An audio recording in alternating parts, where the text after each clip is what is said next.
The outback is a place of sublime beauty and of great contrast in weather, landscape and wildlife. For those who farm that country, however, drought is a constant threat, as are bushfires and floods. The land breeds a tough, hard-working, resilient kind of person, self-reliant, upfront, generous. You all know bits of Dorothea McKellar's poem, My Country. Mostly the second verse, probably. I love a sunburned country, of droughts and flooding rains. Yeah, that one. Well, the fourth verse reads, when sick at heart around us, we see the cattle die. Sounds like she's been there. It's just a poem, but the reality of drought is grim, particularly when you've just been through years of bushfires and floods. Imagine this is your back paddock after 4 years of drought. The paddock on which graze the cattle you rely on to feed your family. Even these folk and their neighbours in the cattle grazing lands of far north Queensland's dry tropics have been tested by these disasters, and they are disasters.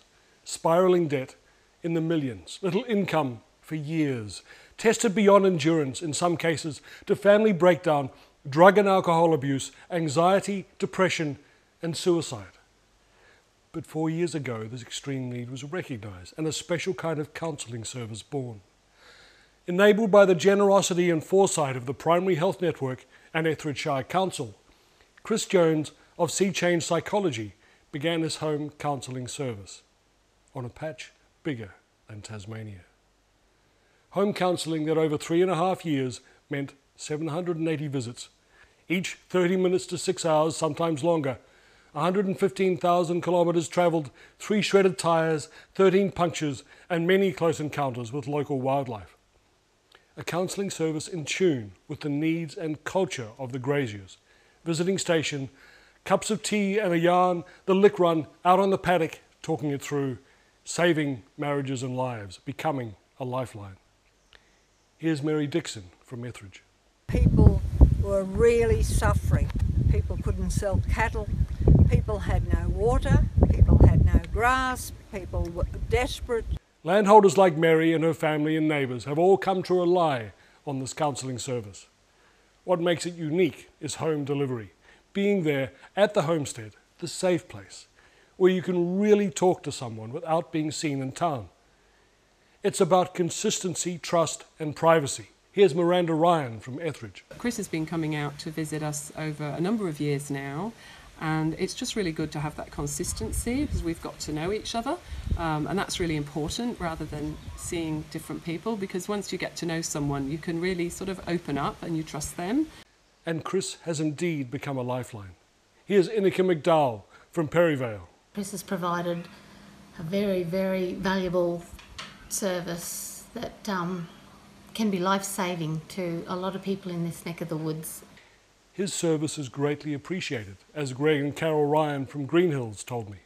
We've been seeing Cris for a couple of years now. He offers a unique and great service, much appreciated by the people of the Etheridge and Croydon Shires, and we'd love to see it continue. And the effects of the drought are not yet over, despite the drought declaration being lifted. But Cris now feels a broader need as well, dealing with ongoing mental health issues in the community, helping people recover from accidents, marriage stress or breakup, domestic violence, loss, grief, anxiety and depression. It's vital that Cris's service continues. Zeneca again. His services are very, very much valued, and we trust that he's going to be able to keep supporting everyone in our shire. And lastly, Barry Hughes, who with wife Tammy runs North Head Station and is chair of the Gulf Cattlemen's Association. The service that Cris Jones supplies to the rural and regional parts of the Gulf country should be the blueprint for how service delivery is rolled out when it comes to dealing with the psychological well-being of our industry and our communities across this vast region.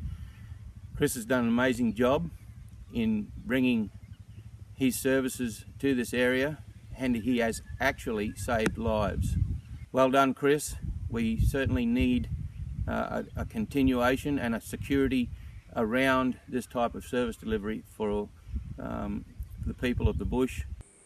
Okay, there is no doubt that Cris delivers a critical and often life-saving service.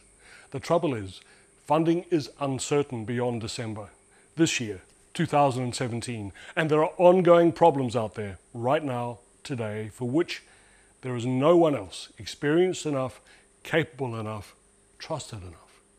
The landholders ask the federal government commit to funding Chris's service well into the future to ensure their mental health needs continue to be met, so their lives and those of their children will be healthy, happy, and bearable in the worst of times. On behalf of Cris and the landholders, thanks for watching. This lifeline must be kept in place in remote regional FNQ, and its potential as a model for outback mental health service delivery explored. Your support and your commitment would be warmly welcomed. Please get in touch. Contact details are in the credits. Thank you.